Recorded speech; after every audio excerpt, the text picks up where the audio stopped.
So, good day. Can you hear me okay? Excellent. Thanks again for hosting me and giving me probably the best office that you have here. I have to say, this is quite remarkable. And I will be staying here for a year, and I hope by that time I will get to know you personally and talk to you a little bit about what I'm doing. And I'm always interested about things that you're doing. My interests, they never end in what people are interested in doing. So here is the title of my talk, as you know, and I will, several of you also send me the responses to the questionnaire just to get into the habit of thinking about how we are getting information from who and how do we evaluate this information. In the group, I have to say, there were, out of these possible categories of people that you would consult in order to get some advice, there were only two categories that nobody picked: the ads and the religious authorities. So it's different than any other group I have asked to. Yes, I did. Right, go somewhere else, find different answers. Yeah, that would be actually quite interesting. So how did you decide who to ask? Of course, you would say, well, do they know what they're going to be talking about? That's when I will ask them. Can I trust them in the sense, can I believe that their response is going to be, you know, a sincere one? And of course, the web came in every category extremely high. In almost all of the questions I asked you, there was it was the top category. And you know, it is very convenient to check with the web. That's why we all like to use the web as a way of getting consultation. So now, computer scientists love to think in terms of data structures, and one of our beloved data structures are graphs. So probably you never thought of using a graph to represent what you have in your mind when you try to think of who you trust and, you know, what's your relationship with these people. But if you had a piece of paper, you could figure out, you know, who are the people that you trust, what other entities, you know, they're not necessarily have to be people, could be entities, could be offices. And in the graph I have drawn here, I have, you know, it's what we call a weighted graph. In the distance means that this has a higher degree of, you know, trustworthiness for you. Some people you trust more, some people you trust less, and there are some people, you know, like some plumber named Joe, who's a little further out from your connection. But you could, if you wanted, write down your own trust network, and you could even try to evaluate how much, you know, you give it some kind of weight, evaluate how much trust you give to each one of these entities. Yes. All right, so your network, your trust network, however, is being challenged, and the challenges are devastating in that direction. So if you're being, you know, your trust is being challenged by an ad, is not such a big deal. If you figure out that, you know, this little, you know, spray will not make you really look younger, sexier, taller, thinner, you know, it's okay. You pay $39.95, but you probably expected that. But if your friends or family actually betrayed you or, you know, gave you false or untrustworthy information, it's something that you don't like it very much. How exactly your trustworthy network could betray you? Here is where we can look a little bit at political science and sociology and figure out that propaganda is one of the major ways in which we're being challenged. So what is propaganda? It's an attempt to modify your behavior and therefore influence your actions in ways beneficial to propagandists. Take, for example, the advertisers. They try to make you believe a particular thing, so your behavior is changing in respect to what they have to offer, and therefore make you do something, like buy a particular product. All right? So the theory of propaganda has a long history. It goes all the way to the Middle Ages, but there was a particular development that happened right in the beginning of the Second World War, when there was a major effort in the US to turn the US going the side of Germany instead of the side of the Allies. And there was a group of sociologists in New York City that they developed a theory of propaganda. And theory of propaganda was essentially saying, okay, here are some of the major ways in which propagandists will try to make you change your opinion in their favor. But if you think about it, a method also shows you a way of detecting propaganda. So one of the classical ways of doing propaganda is word games. You start associating a positive or a negative word with some entity, and immediately you have the feeling that this is, our good president, or our considered president, or, Obamacare, it has a different meaning. The other thing that we usually think about propaganda is the so-called card stacking, when somebody is using false logic. This is happening, therefore that must be true. But in this case, if you look at the logic, it doesn't really mean that if X, then Y. Nevertheless, if you say it fast enough and, with emotion, that can work. A couple of other things that will be interesting in the following of the talk has to do with the bandwagon and the testimonial. So let me tell you what is bandwagon. Here is what it is when the propagandists try to make you feel that there is an urgency that you better join that group or else you're left behind. So people like you should really follow that group. So in your graph, if you wanted to design what this technique looks like, it would look like that. Suddenly you're aware that there is this other group here. I call it the coffee joint, maybe. You were not aware. From one of your acquaintances or from your trust network, you find out about them. So you feel like, okay, something is going on here. I better be aware of that. So a part of the network that seems to be connected, that seems to be doing something appears, and you might feel that this is something you should follow. Remember this picture because it will be useful down the road. The testimonial is another case in which somebody that you respect will tell you that a program or a product is good or is bad depending on their efforts. For example, here is your famous actress trying to tell you that just this is the best diet ever. You should get it because it is important. And as we say, several people will actually follow for that. So you're getting aware that one of your trusted nodes actually give trust to another one. All right? So it tries to influence your decisions. Why I'm telling you all of these things? Because I want to jump next to the web, which is the graph that we all know and love. It's not news to you that this is a graph. And every node can be considered a page, and every URL can be considered a link. The trust will come in a second there. So I have drawn it like that there, though I suspect that you know that actually it looks like a bow tie. And if you would like to know why it looks like a bow tie, ask me afterwards. I would be very happy to tell you. So the web and these other kind of network tools that we have an influence on us, because 3/4 of Americans were actually getting connected to the internet in 2008. I expect that this will be above 85%.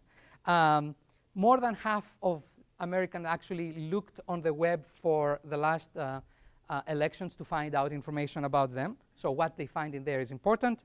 9 out of 10 almost, they use the search engines regularly, which also says something about how much we're looking at the search engines in order to find information. No, this is statistics generated by the Pew Foundation, which is making a living essentially in monitoring our online habits continuously. So you can find amazing statistics about how our habits is changing. Yeah. So very small number back in the 2010 elections were actually following Twitter, but this is changing rapidly. Last time I checked, it is above 12% there. So it is gaining much more greater popularity. So why does all of this tell us about the importance that the search engines and social networks have to our lives? Well, let me go back to my picture there. Here is our network again, and here is the web, and somehow we're connected. How we are exactly connected? Most of the time, we are connected through this kind of sites, through this kind of search engines and other online networks. And this is important because essentially it's one of our major access to this humongous network. Google has estimated that's more than 1 trillion nodes out there. They have not actually visited all of them, but they know that they exist that many because that many URLs. And of course, in some other calculation, because you can write scripts that will generate web pages on the fly, it is an infinite network. But even the one that doesn't, has this kind of automatic behavior, it is humongous. So we depend on these creatures to actually get us to know the rest of the network. It is important because not everybody realizes that information is not coming on the web, from respected or, trustworthy sites. So here a discussion between a father and the son about this important news, and the father says, this is on the internet, you cannot really believe that, and the son says, what you're talking, Dad, this, you cannot get more official than that. In the meantime, somewhere else, little Josh is producing the official news, and by now we know that this is a major way in which information is being created on the web, because everybody can create news on the web. I became aware of that a few years ago, and I wrote this paper with the title, Of Course It's True, I Saw It on the Internet, when I started realizing that my students and students from many other colleges essentially would tend to believe what they found because it was written on this kind of form. And the title is a joke on a sentence that my father used to say, of course it's true, I saw it on the paper. And in his generation, that was the trustworthiness. In our generation, it's not going like that.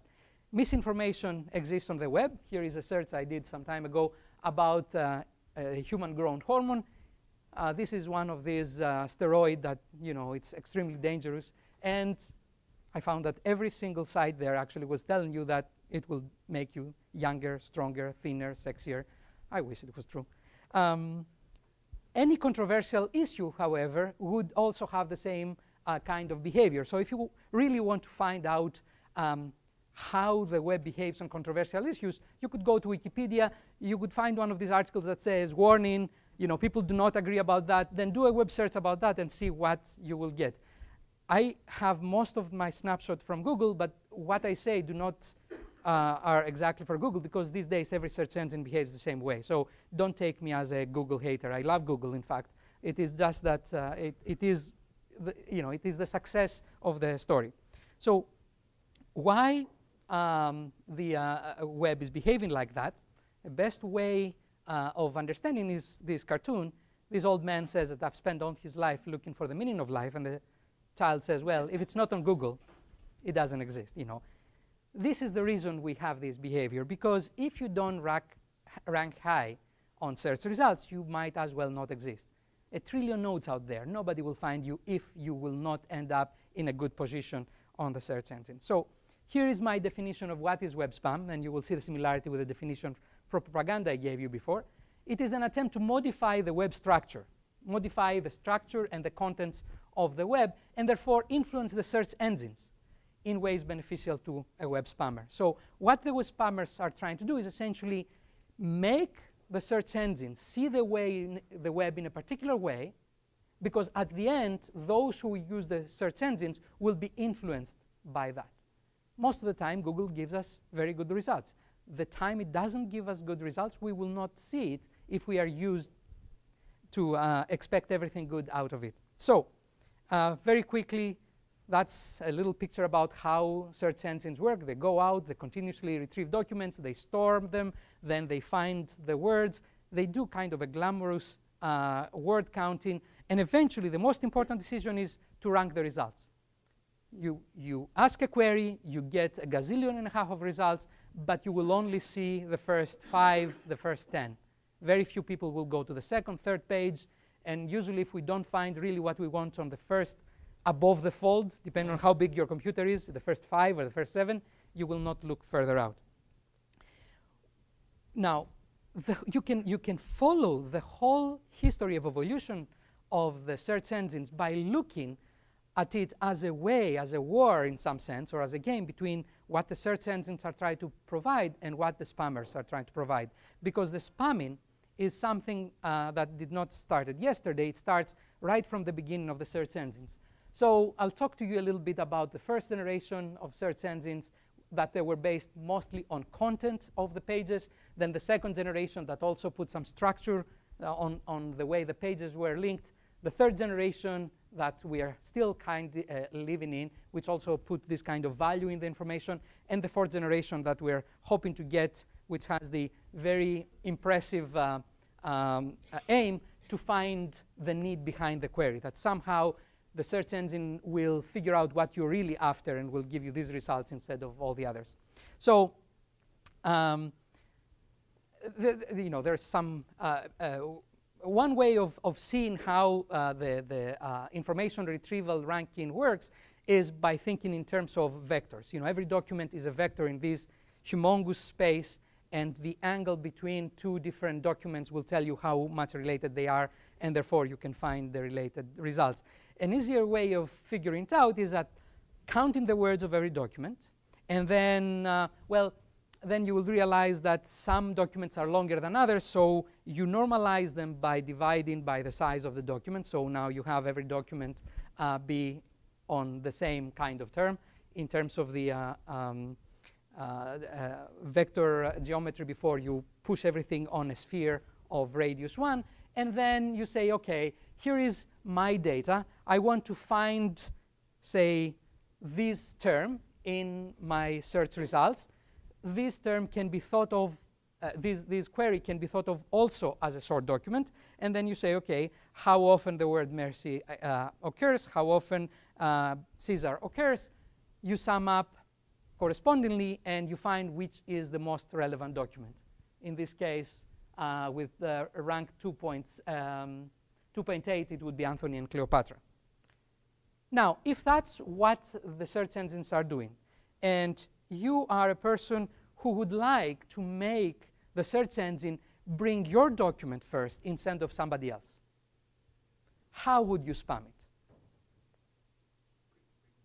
Increase the frequency of the terms, all right? So you start saying what you want, more words of that, I'll fill up my document like that. So it's called keyword stuffing. You start putting into your documents lots of words, and then everybody who's looking, for example, for Jennifer Aniston will find a lot of these Jennifer Anistons in your document. Even if your document is not about Jennifer Aniston, you could see that there are other terms. Now you would say, wait a minute, if I go to that page and I see this, I will feel fishy.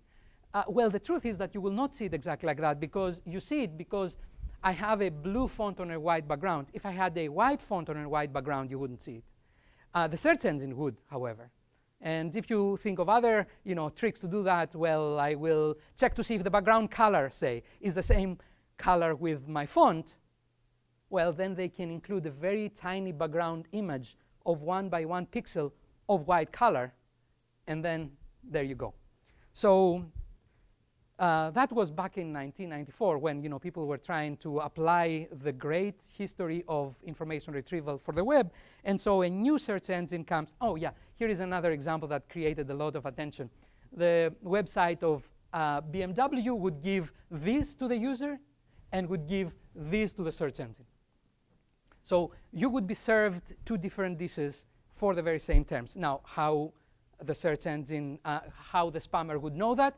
Well, when you're sending an HTTP request, you're usually saying who you are. You have to say who you are, and you usually don't lie. So if you say that I'm a search engine, then they will send you this picture back. But if you say you're a browser, Mozilla something, they will send you this page back. For this kind of behavior, BMW actually was punished by being removed by the search results for quite a long time, and it was quite a bit of noise about that. I believe this is not the exact image that condemned BMW, but it is giving you the impression. Lycos comes around and says, we have a better idea.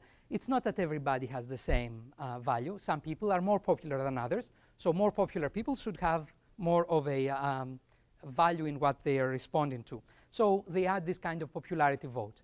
If all of these sites, for example, would rank high in contents, then those who were more popular would actually get a higher ranking in the final results. So pretty good idea. And, well, back to your question. You're spammers, and you would like now to spam this model with your documents. How would you spam it? A lot of pages that would link to each other, right? So create the impression that we are all kind of friends here. And this is what we call the link farm. So here is an example of a particular page which is selling some of these human growth hormones and other pharmaceuticals, Vespro.com. It is right here. You can see all this popularity that gets from its kind. And it has a lot of other sites. All of them belong to the same company. You could start smelling by looking at the IP addresses and look at where they're generated, or look at the whois and figure out that they're actually coming from the same place. And you say, oh, that's what they're doing. Does it remind you of any of the propagandistic techniques I was telling you before? Hopefully you will remember this bandwagon technique there in which you had created the impression, oh my God, this must be. Now, they're not trying to tell you that they're popular. They're just trying to tell the search engine they're popular. And if the search engine believes that, that's all you need. So Google comes around then and has the great idea. He says, you know what? Popularity is not enough. We had popularity back in high school and we all hated, right? So now we get into the value, into really who has a greater authority behind that. So you are important in this world, not if you're just popular, but if you're popular among other authoritative people. And how are they authoritative? Well, they are popular among other ones. So it looks like a circular definition. It is actually. But the good news is that you can run the algorithm and it will converge if you leave to randomness about 15% of the time in which you're doing the calculation. You know, somehow you can make it to converge. And beautiful mathematics there. There is also this equivalency to so the page rank of a page ends up to be, according to that theory, the chance of you as a random surfer ending up at that site if you were just looking around. So lots of popularity, as we said. To calculate it is actually easy in a local stage. If that's your rank here, you will divide your rank according to how many links you have, and you will give half of your rank to this site, and at some point you will be getting some from the other side. And as we said, this calculation eventually will converge. And back to my question, how do you spam that? That's what I thought. Because if we had the answer to that, we would have the brand new 4th generation search engine. You see, here's what you would do. You would find other authoritative people to join forces with you. Now, you don't have to be authoritative in the same manner. You can find these guys who are selling, again, these human growth hormones. And they will find you who are maybe selling shoes, or somebody else who is in favor of this political party, or this other person who's you know, talking about the creation of I don't know what. So you find a group of people that they have created their own authoritative neighborhood there, and in the eyes of the search engine are important, and you get them to join together. And here's how you do it. You're partners. All you have to do is go and start copying from here to there, put it into your own website, they will say, and it will look like that. A week later, you know, email us to know that you did that. A week later, we will send back links to you from each one of our sites, and you know what? Everybody will go up. But it's not for everybody. You have to have, we're going to have PageRank 6 there, so we're not going to link anybody who has PageRank 5 or less. So if you have 5, you can be part of the group. Less than that, you're not part of the group. Because you see, with this scheme, everybody is a win-win situation. If we are, you know, imagine us walking outside of the room and start talking to random people. So, you know who are they? Oh my God, I can't tell you. After a while, people will think that we're all important. I mean, we know that we are important, but you can imagine the impression, right? So a whole industry is born. It's called the search engine optimizers, and they will, you know, set up this business. One of my favorite one is this one, somebody's curriculum vitae. It's a wonderful person. Did a master's at Stanford and at Cornell, this is a real resume. And if you were to look under the resume to see what it is connected to that, you will see that it is a gazillion of links towards a bunch of different sites. I have highlighted there the ones that they are related to human growth hormone, but there are many, many, many others related to that. So, because if you are associated with university, I have a nice proposition here. You can make some extra bucks, because, you know, people would like to have this kind of connections. You mean they have that on the page underneath the PDF? Yes. Huh. Yes. Yeah. Right. You can hide the text. The search engines will look inside the PDF. Will look also in images that they don't seem to have any links, but inside the images you can hide others. Do you have any idea how much you could get paid for including that kind of content on your page? I think this site was talking about $97 per month in joining the group if you have high rank. So depending on how much you have, you could get better and better. So whole industry of link exchanges starts, just give us your link, we'll give you our link, etc., etc. And they look like respectable collections. So I'm not going to bother you too much. Then they start, bombing these blogs. You have a blog, they will go and, as if they want to contribute to the discussion, they will insert links. Here is from Purdue, somebody's blog who is trying to help other people. I'll tell you more about that. These two people were getting married. They put their web page about the marriage, so people can give them wishes. By the way, people go, instead of wishes, they give them links because that helps them. How do you find them out?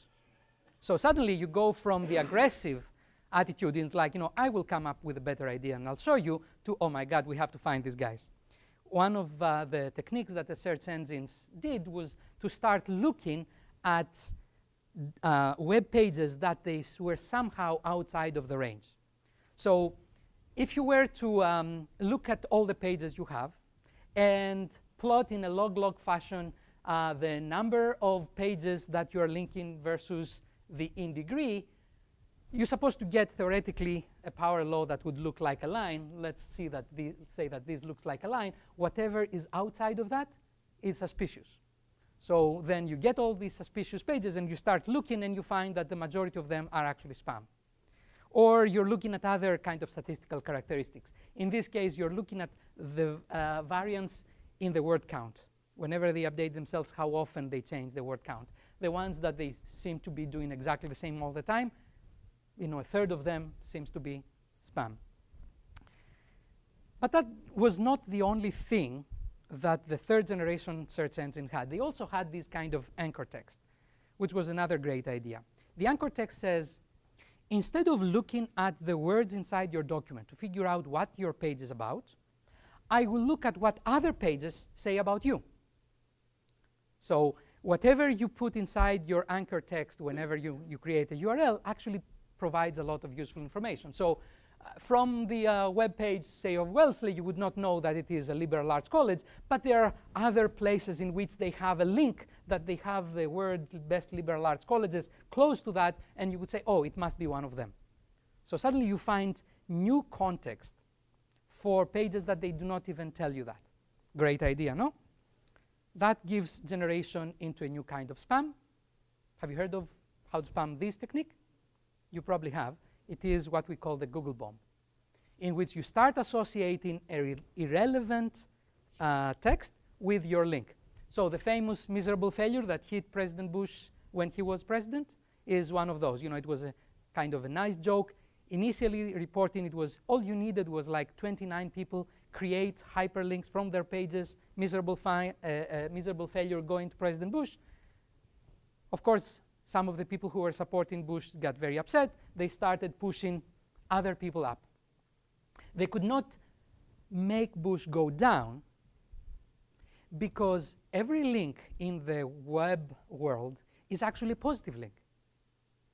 You cannot really hurt somebody by creating a link to them. You can only get them higher up. So what they try to do is to see, well, let's see who else we can put up there. The joke is not on us, it's also on you type of thing. So that might be looking as a joke in the beginning, but very quickly, oh yeah, by the way, as soon as President Obama came to office, he was the miserable failure. So a whole little industry started, which had some effect on, in particular, the political discussions in this country. But they were used for other reasons. If you wanted to figure out, who is more evil than Satan, you would find Microsoft. Even though in the Bible you will find that there is a reference to that, it would not come higher than Microsoft, apparently. There was, right, now we have changed, right? Now, what Google did in these cases, many people started pressuring Google, you do something with that, you start changing. And Google say, wait a minute, these are algorithms, we cannot start messing up with them because it's just not fair. But it's not clear how far they could go supporting this, and eventually they would have to change, as we will see in a second. So here is the briefing of this section of the talk about what we have seen we have seen this generation of different search engines coming in. Every time they come with a new idea, there is another spamming technique that the spammers employ that eventually make it not as effective as they would like to be. And there is a connection with society in which we could see this kind of propagandistic techniques that are used. For each one of them, actually, you could look at the graph that you are creating and you find the similarity between the two. It's not surprising. The reason I put it that way is because we should stop thinking that we can actually solve this problem for the very same reason that we have not gotten rid of propaganda from society. What we really need to do is figure out ways of dealing with that as humans instead of trying to come up with smarter and smarter algorithms. It came as a surprise, I think, to us computer scientists when we found out that you have such a simple creation. I mean, the web is not a very complex creation. It has a very simple protocol associated with that. You know, it has a URL, so we have a way of understanding the address of every document that we have in this cyberspace. And then we have a very simple way of exchanging information. Hello, hello back. Do you have this page? Yes, here it is. You close the connection, that's it. Or you may extend it a little bit. The moment you put humans, however, in this business of creating information, the whole thing changes. What is the fourth generation? We still are looking for that. The best I can see about this user need behind search is that when you're doing a search, instead of the search box waiting for you to finish, it will start suggesting that maybe you want this, you want that, and that, of course, can be spam big time. You can have fun going to, you know, doing searches, and as you start typing, you see the different suggestions, and several of them actually are designed to hurt the people that you're trying to search or improve their searchability. All right, so in the coming elections, we will see a lot of those. I will skip that in the interest of time. The monetization that Google has come up with and the other search engines is quite successful, essentially trying to get all these spammers to play by the rules. So instead of trying to very hard to fool us, just play by the rules and create good advertisement. But it was just hit with $500 million penalty because essentially it was helping them do things that it was illegal. Where did these suggestions come from? Again, by frequency of what other people have suggested. So you can, you know, the more people start, they might be personalized. They might be personalized. I haven't looked to see if, you know, when I have the personalized, but I suspect that even in this case. So now one thing you mentioned, one thing I noticed is that if I have searched about the same term recently, my search term will come first, expecting very correctly that I may want to search again. But if it's a new search, it will come from somewhere else. So how do you deal with that? Well, if I am correct, and indeed there is all this connection between what happens in society and what happens on the web, let's see if we can take it the other way. Let's see what do we do in society to deal with propaganda, and let's see if that will lead us into a better algorithm. All right? For some reason, here is your trust network, and you find out that this person there, or this entity, was not good. So you're hurt from that. You know, I used to believe that they were good, and they're not good anymore. What else do you think? Right. Who told me to do that? How it came? What can I tell about this guy who actually suggested that this is a good idea? And of course, everybody else that happens to be in the same group, it doesn't mean that they're all bad people or they're all, you know, untrustworthy, but they become suspicious, you know? So here comes the algorithm. You start by doing a back search from a site that you do not trust. You start from here, you say, I do not trust these guys. So you go and you look at the web and say, who points to them? And then who points to these second guys? Now, if that was independent, if independent people were pointing there, you would just find a tree. But if there was an effort to pump up this guy with the number 1 there, you would find a bi-connected component in the center of that is multiple ways in which you will end up in the same site. So I call it bi-connected component because essentially it gives you multiple ways of reaching there. So what I do in the algorithm, I just start going back 2, 3. At some point, you have to figure out how much back you have to look. distrust propagates backwards, but not forever. All right? So you go 3 steps back, and then you start drawing your graph, and what you find is that, okay, I have this more connected piece in the middle, I have the other that I call the periphery. Start looking at the trustworthiness of these sites. What you find is that, by and large, there are much more untrustworthy sites here from there. And if you were to start from a trustworthy site, you would not see the same picture. So here is a sequence of examples. I have 8 sites that they were untrustworthy. I look back and I start evaluating. I find the light blue is the trustworthy sites, and there are very few evidence of trustworthy sites that are pointing there. The vast majority of them are untrustworthy. If I were to start from trustworthy, I will find very few untrustworthy and a lot of trustworthy. That's for the BCC. For the periphery, it's a much more diluted picture. As a computer scientist, I would love to have a yes-no answer. You know, when I first were coming up with this algorithm, I was hoping that I will see a picture says all of them are bad, all of them are good.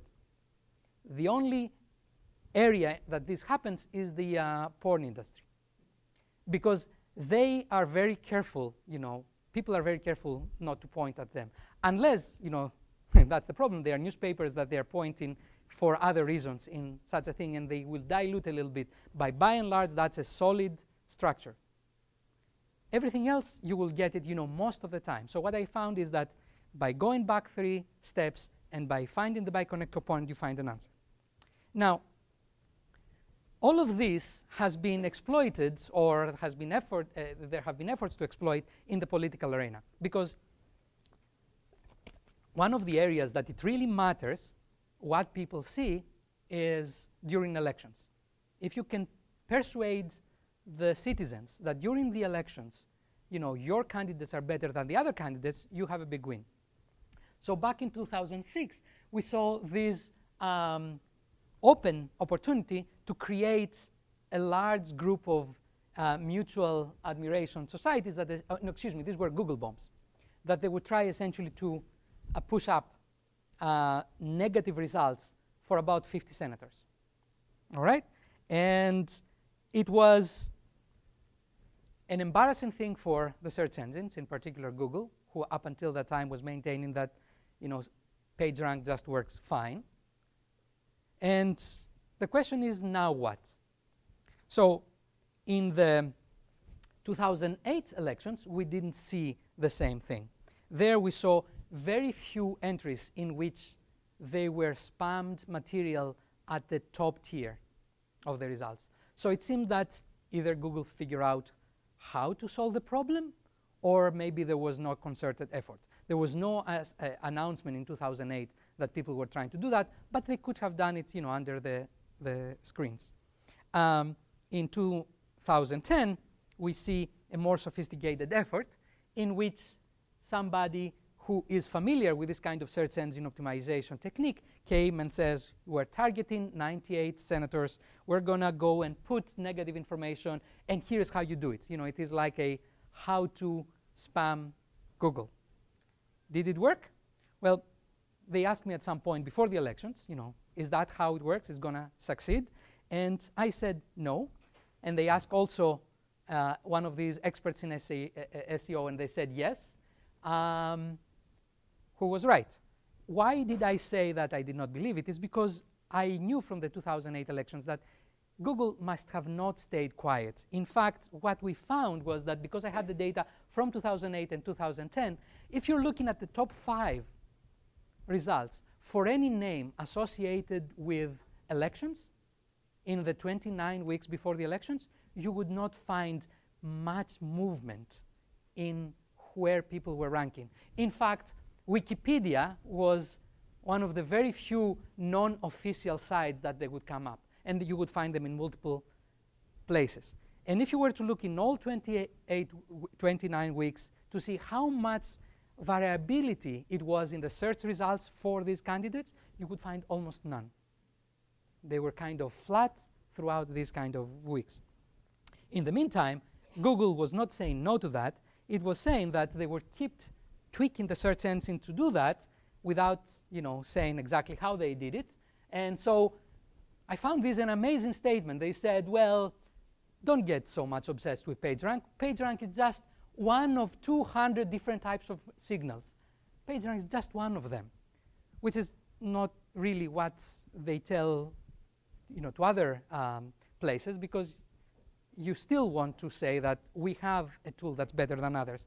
And I have reasons to believe that actually PageRank is still at work there, because just last year, you may have read this case in the New York Times in which somebody was getting, had a business of selling fancy glasses. And he was getting a lot of business because he was like the very first result whenever you were looking for glasses. How did they do? Well, he was really terrible with his customers, making everybody upset, and everybody was writing a very bad review for them. As the result, he was coming up. He was always at the top. Because, here I have a little note in Greek. Fame and infamy are both advertisement. In Greek, the word fame, infamy, and advertisement have the word fame inside. So essentially, in the web model we have for evaluation, it's enough to have a link. You cannot hurt somebody by giving them a link. I can assure you that. Of course, something was happening, however, in the other case, in the case in which we have political elections. So I tend to believe that Google essentially is going and says, for all of them who are actually in the political arena for the elections, don't mess up. Just give them these nice results, because they're all coming in almost the same rank, no matter how much effort for messing up exists. For all the rest, we still need that. Now, I will switch the discussion into another type of manipulating networks, which I call the inter-network manipulation, when you're using one network to attack another. And the network I have in mind right now is a social network like Twitter. You remember the elections we had last year here for the seat of the late Kennedy. And as you remember, it was quite a bit of emotional, because it was an important election for the 41st vote. We started observing that people were searching for the senator, for the candidates quite a bit just before the elections. So we started monitoring what was going on, what people were searching and what we're finding. What we found is that people found in the third position of the search results, Twitter results. Because just a month before that, Google, and 3 months before that, Bing, had started inserting in the third position search results, the current tweets. They wanted to do that so that people who are looking for recent information, they can find it somewhere. So somehow I think overall the third position in the search results for Google are this kind of position that people are using for special purposes, like this one. So it was interesting that you were getting this kind of behavior, so we started following Twitter to see what we will get. By the way, I suspect that not everybody might be familiar with what is Twitter. Twitter is a messaging system. It allows you to send short messages and receive short messages, very short, 140 characters. So when you try to send one of them, you better think a little bit of what you write. You cannot just write the history of your life. And some of the terms we use. We have so that's a tweet, that's a short message. A retweet is when you receive something and then you send it to your own network, because you create a network. The people that you want to follow, to listen from, are your friends.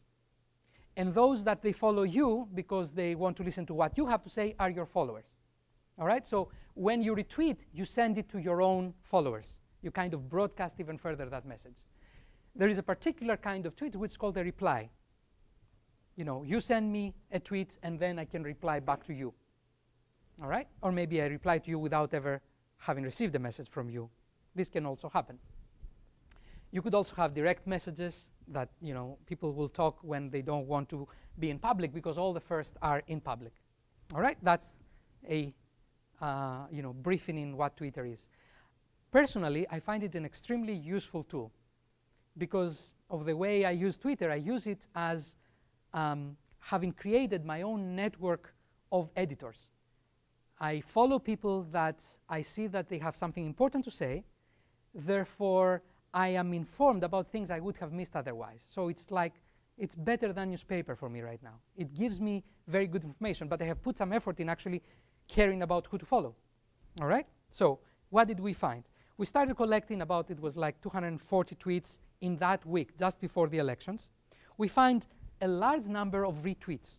So it seems like people were talking and rebroadcasting a lot. We found a significant number of replies.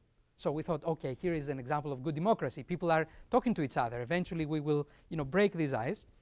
And then the big surprise. We found that 1 out of 3 of these tweets were repeating tweets. What's a repeating tweet? Well, I said something, and then I say it again, and again, and again. How long is it going to be before I become annoying, right? Why on earth 1 out of 3 of those were repeated tweets? I'll tell you in a second. So, huge number of retweets. What did you find? We started looking at those Twitterers who were tweeting a lot. The top 200 who had tweets 100 or more different tweets. All right? And what do we find there is that they are retweeting their own kind, not the other kind. So if you are a liberal, you would retweet the liberal messages. And if you are a conservative, you would retweet the conservative. How easy was it? We did not need to read a single one because you're running a force-directed graph drawing algorithm. So in this, every user is like an ion that's out there, and they try to go far away. But every time you have a behavior like retweeting each other, you get them a little closer, as if you have a string. And the more time they do that, the more closer they come. And you draw the picture, and you suddenly see all of them in one side, all of them in the other side. You could say that in the top 200, the Republicans were much more. They were outnumbered 6-1, the Democrats. How about the repeating ones? How about the repeating ones? Here is where the third place in the Google search results come handy. People had realized that, wait a minute, tweet is something that very few people do. Google, that's what they do. They all search for Google, right? But we can actually send our messages to be in the third position in Google search by just repeating the tweets again and again and again. And we have found evidence there because people were saying, okay, we have our messages right now. Now you send this, now you send that. So people were aware that actually we're doing Google bombing by tweeting, using one network to send things to the other. Pretty cool, huh? Of that type. We also found a large number of replies. What were they? What were they, these replies? Well, here is to cut it short. What we found was the first, what we call a Twitter bomb. And what is a Twitter bomb? You see a small number of accounts were created in a short period of time and bombarding with reply tweets to other 573 users in a short period of time. They were, Twitter realized that they were spammers and they cut them off. Let me explain what does this mean. If you create a new account, nobody knows about you. So if you type anything, nobody will hear. So it's like useless to be used in that. However, the accounts were created at 2 o'clock in the afternoon, and these people were monitoring whoever was interested in the elections until 9 o'clock in the evening. So they started collecting the right audience, those people who were interested in the elections. And once they collected these user accounts, then they started giving this kind of reply tweets. All right? So you find the right audience. Advertisers love that. This kind of Twitter bombs now are very, very common. If you ever try to tweet about something that's trending, chances are, more than 50% that you will get a Twitter bomb right back. Somebody will say, okay, I found your ID, I'll send you something. What kind of tweets they were doing? It was obviously made by a robot or a tweet bot. They all had the same thing. They were finding an account that was interested in elections. They were saying the same thing. It was something that was insulting to Cockley, one of the two candidates, and then they had a URL. And the URL was going, and here is how they behaved. They were quiet, quiet, quiet, and suddenly they had all of them the same kind of pattern until they were shut down by Twitter. We're all going to this site, which was unsigned in the beginning. All right? It was some video and some messages against Cockley. Eventually, however, as we're getting ready to publish the paper, and because we had collected all the data, we found out that they signed it. American Future Fund. We did not know what was American Future Fund, but it was easy to find them because they were out now in getting new funding for the next elections, were the people that had attacked Kerry with the Swift boat campaign.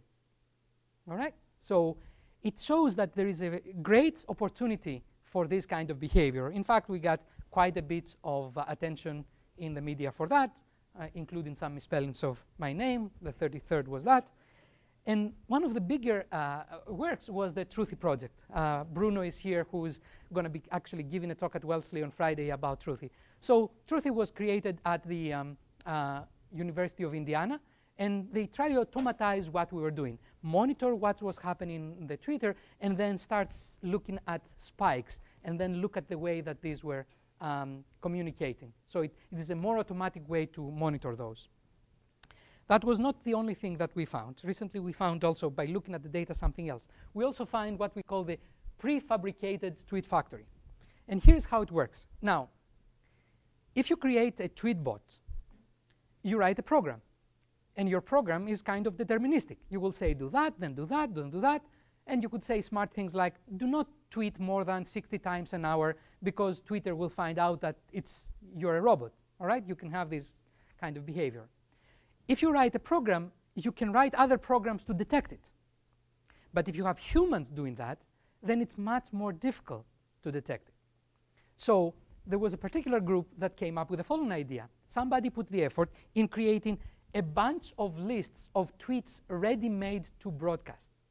So that's why I call it the prefabricated tweet factory.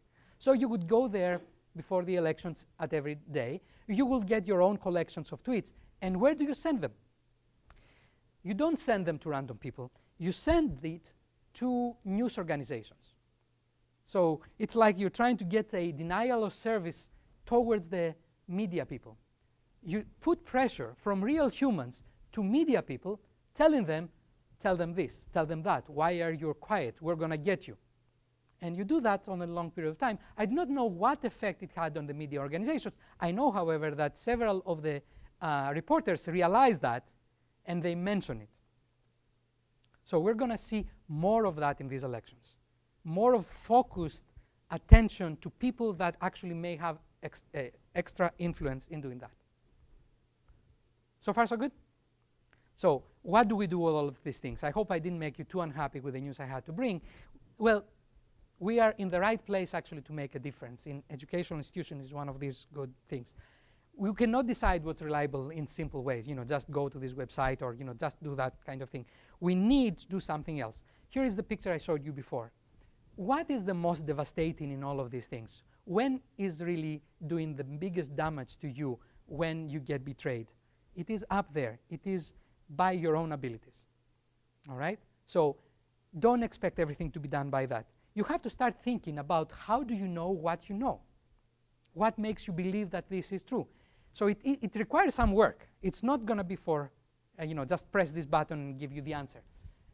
We believe things for two different categories of reasons: extrinsic reasons and intrinsic. Extrinsic is, most of the time we were doing that in the past. We're looking at the entity that will tell us the answer. If it was this political organization, if it was this other thing, we would follow them because in general we trust them. We still can do that, but we also believe things for our own intrinsic reasons. So our ability to think critically is important. What does it mean to think critically? There are many different ways of thinking it. My favorite way, and I think one of the best ones, is to make people understand that they have to use the scientific method on their daily lives. And scientific method means, okay, what am I supposed to believe?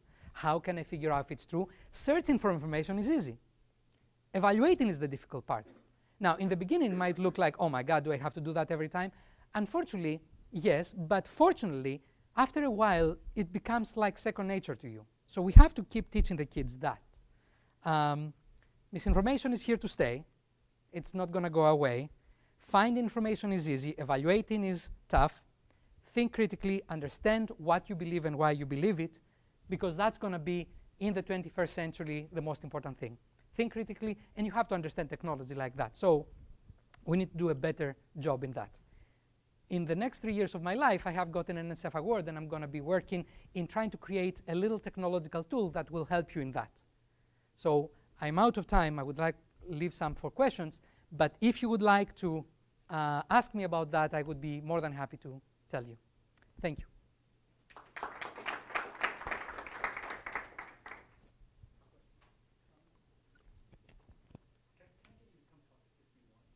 I can, yeah, sure. I would be happy to.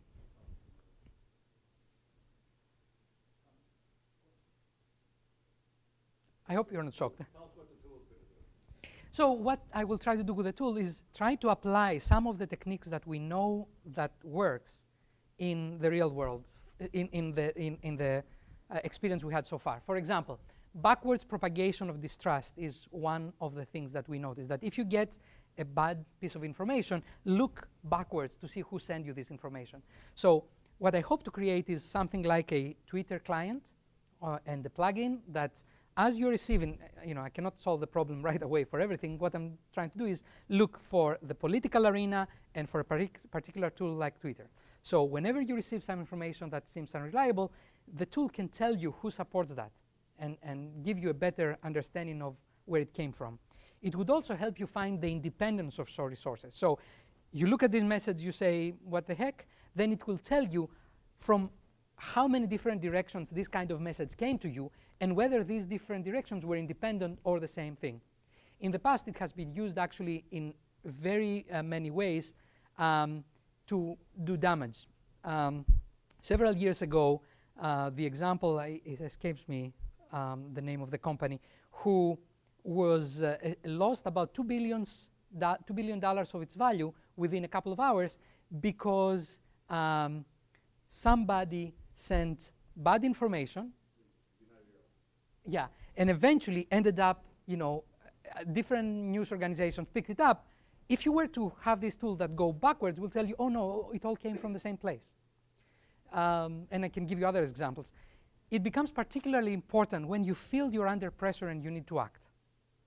Particularly important to do that. I saw that in Greece in the recent developments. Greece is in a terrible financial situation. People are, feeling really uncomfortable, and they tend to try to get information from all kinds of sides without realizing whether, this is reliable or not. And in fact, some of the recent riots were sparked by a lie that came from a single site, but broadcasted as if it was an independent, piece of information, and eventually made people really angry and, behave like that. And some other things. We know, for example, that the retweets give agreement. So you can detect community of people there by looking at who's retweeting what. Crowdsourcing could be, and also you want the basic tweetbot behavior in there. That is the basic way in which you can detect that the information came to you from automatic ways you want to detect. So some of the things that I will try to do. Yes? So, I can see where going back and finding a single source, and if that source is bad, could be useful. The problem is I suspect a lot of true information also goes back to a single source. So ultimately, once you find out it's a single source, you have to think about whether you believe Yeah. the source has been useful. Exactly. As a computer science a few years ago, I would say, oh no, we'll do it automatically. We'll do some sentiment analysis, maybe we'll do some clustering, we'll do some of these fancy things, and at the end, the truth will rise. But no, as you're developing smarter algorithms, somebody can exploit them the very same way, because at the end, what are you doing? You're manipulating a network. You're manipulating a network, and it is either your own mental network or the web out there. And in some sense, the web spammers have it easier than the propagandists, because the propagandist will try to actually come up with messages that need to persuade a large number of people, right? But the spammer only have to go for after 3 search engines. So it's easier than try to persuade a lot of people. Yeah, there is no easy way out. I wish I could tell you that. Yes?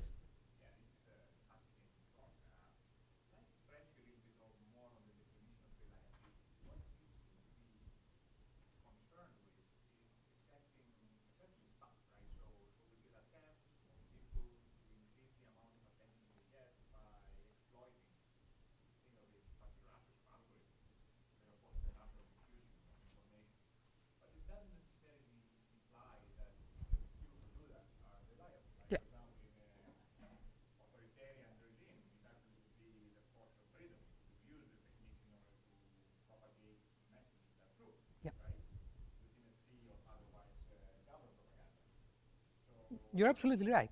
You're absolutely right, because again, it does not come in one size fits all.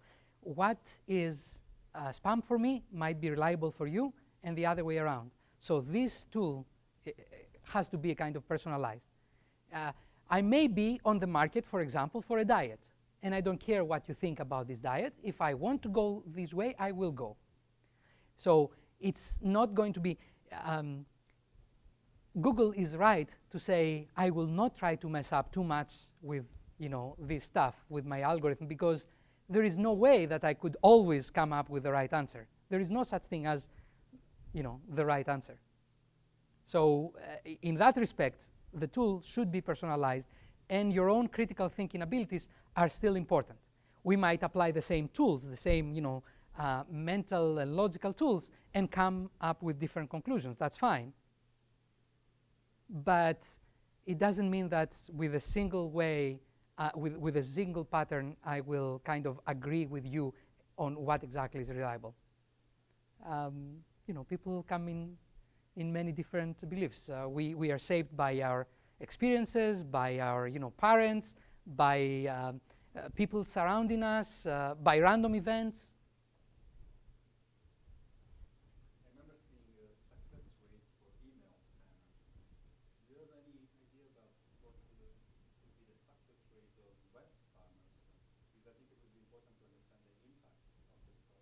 Yeah. So those who would be close to understanding that would be the search engines themselves, because they have a whole collection. So with the techniques they used, like looking at statistical outliers, they were expecting that between 15 and 30% of all pages out there are spam. For the social networks, what we have seen still the beginning of it. So we saw a smaller percentage of the elections last year. I am sure that in the next elections we will see a much larger volume of it. A recent development is that political parties now are trying to be open about that and say, okay, we would like to use your account in order to broadcast our message. In Spain, for example, there is a popular party, Partido Popular, I think, which is coined a new term. What's the name? Prostituter. So prostituter means that you are giving them your account so that they can use your account to broadcast their message. And they're kind of open out there. In Germany, the pirate political party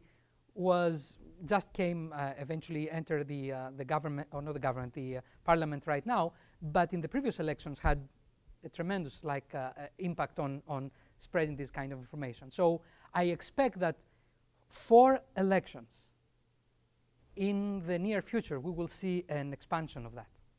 Actually, when I meant success rate, I was thinking, in the case of email, is when somebody actually replied to the Nigerian dreams for the national wire transfer. And I've been seeing numbers, of course, a tiny amount of people actually do that. It justifies the email spam. But I'm saying in this case, how many people actually, when they come up with the first pages of human growth hormone, actually click and buy stuff? Do you have an idea how? I cannot measure it exactly. I know, however, that it must be successful because they keep doing these kind of things. One partial answer has to do with the spam last year with the fancy glasses that we saw. There, it was obvious that once somebody started talking about that, more people came up. Because if you are really beaten, you feel a little ashamed to go out and say, how stupid I was. So there is a reason not to find reliable data. For one case, we know that it was actually quite successful.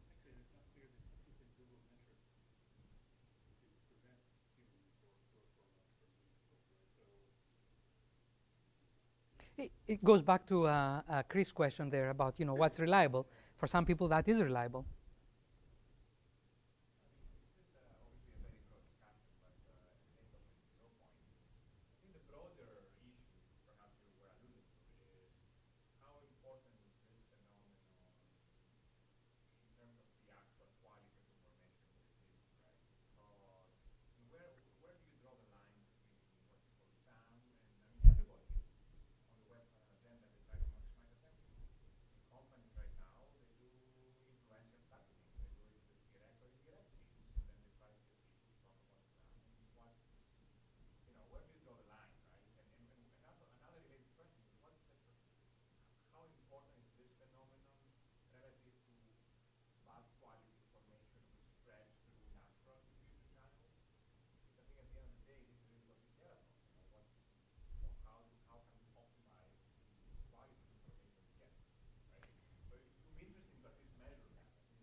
Well, let's see if we can find a common project there. But your first comment, when I first wrote that paper, and I said, you cannot, however, be completely clear what is spam and what's not, because what's spam for me, it's treasure for you, etc., etc. And the reviewers slammed me by saying, look, if you cannot find an algorithm to distinguish, then go away.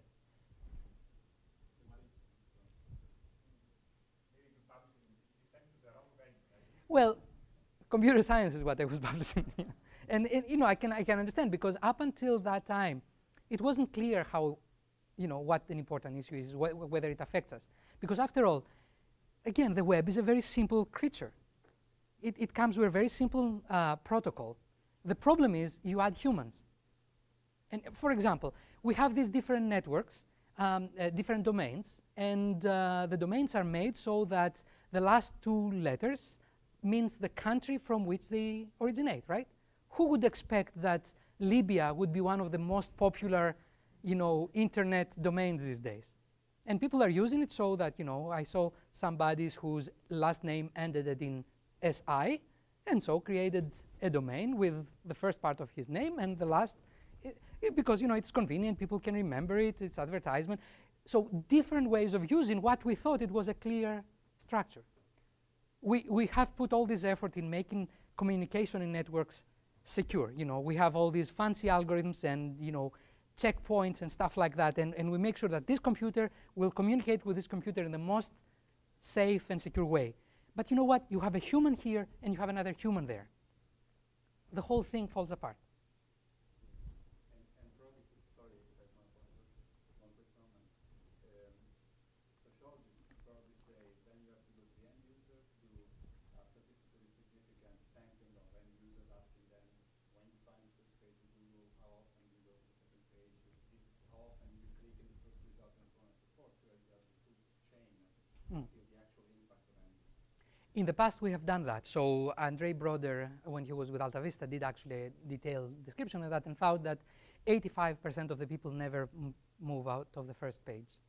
So most of the time, we'll look at that. And again, even a similar number is for the so-called above fold, how much your computer actually would see from the first page. So it is something that we do. So I guess I'm trying to think about how much you think the problem is right now that we're not getting personalized trust measures, and if you think we can move towards that, then do you think that we can come some way towards solving the problem by having a way to annotate every piece of information that I do with some kind of personalized trust metric in regard to things that I've told my algorithm I trust or people I trust? I was going to say, I think that's where Google's heading now, because they're tracking individual states and so forth. Affects your page rank, but that has another effect of creating stronger islands, right? And in terms of the graph structure. So the Democrats and the Republicans will just tease apart. Yeah. So we have this kind of side. If you are better educated, chances are you will be beaten by that much less than the average person. So, you know, this audience is not going to be among those who will have the same experience. But go to some other parts of the country, some other parts of the world, and you can see this kind of thing happening. In particular, when there is some time urgency that you act, then it is much more likely that you will act in a way that you wouldn't necessarily agree. But you have this other side effect. If you try to push it too hard, you have these networks in which people that they disagree, they don't talk to each other at all. And not only that, but the following thing happens. Once you are isolated, let's say in this isolated group, we have somebody who wants to be more prominent, would like to be heard above the others, would like actually the others to pay attention to him. So what this person will do will start taking more extreme positions so that will actually stand out. So it kind of explains how extremism is working in this kind of isolated societies, which is something we knew from the past, but now we see it in this kind of cyberspace.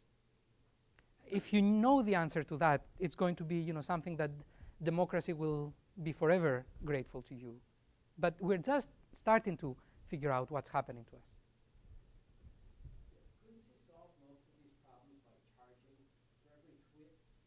Sorry, I don't do this. You charge a nickel for every email message. Charge a nickel. Then the people who broadcast tons of garbage are going to be paying taxes for it. that's an idea. The problem is that some network who will be for free will probably be more successful than some that is charging. So we have tried this, for example, with the email, which seemed like a more natural way and has not been successful. So we still receive email. We just, over time, most of us, we become sharper in dealing with that. But it's not that people will agree that for every message you will send, you will always pay. Because after all, the economics do not support that. It doesn't cost that much to send a message. We try to make money most of the time. It doesn't cost me much, but for Yeah. someone expanding, it's going to cost them a fortune. Yeah. So another effort could be to try to solve the problem by legislation. We know that this also is limited in success. You know, there is good legislation out there, there's bad legislation, and in addition to that, you want people that actually will be willing to take on the task. It is complex. We've been living since, you know, the beginning of time with these kind of issues. We just need to be aware that cyber world is not that different than the existing one. So we will have some successes, some failures. Overall, we're going, I think, in the right place. It's just, it's not a, you know, done deal. Yeah. I'll just say very quickly, so the great talk, the question, and then just want to make sure I was walking away with the right depressing message, which is that dealing with the supply side is imperfect, and we're relying on Twitter and Google and others to combat the spammers. The other way to look at this problem is for individuals to improve their own filters to be able to do this. And I would push back and say that those people that are really interested in filtering well, including the time and be willing to are already doing that, will continue to be able to do that in ways that are helpful now. That we're left with the problem of the people who are a little bit sloppy, a little bit lazy, or intentionally want to be misled, Yeah. or happy with lies and going with lies on our side. And for well-meaning people that want to improve the overall quality of information out there, it's hard to be able to think about how to go about that. And the other corollary to that is that once negative messages are put out there, it's almost impossible To come down. back in. And the only way to combat that is to, go to that level and do your own terrible misinformation. and so, I don't know. That's right. We have seen. Properly depressed. Well, what you're saying in the beginning is essentially that education matters, all right? And practically that's what we try to do in the universities. We try to educate people in the schools. We try to educate people so that they become critical thinkers. And those who choose not to follow this path, or they cannot for another reason, because, you know, poverty levels or isolation or anything like that, will have a harder time. We might even see a greater distance between those who are very successful and those who are not very successful because of this new field. This is not a reason not to keep trying, though. Thank you.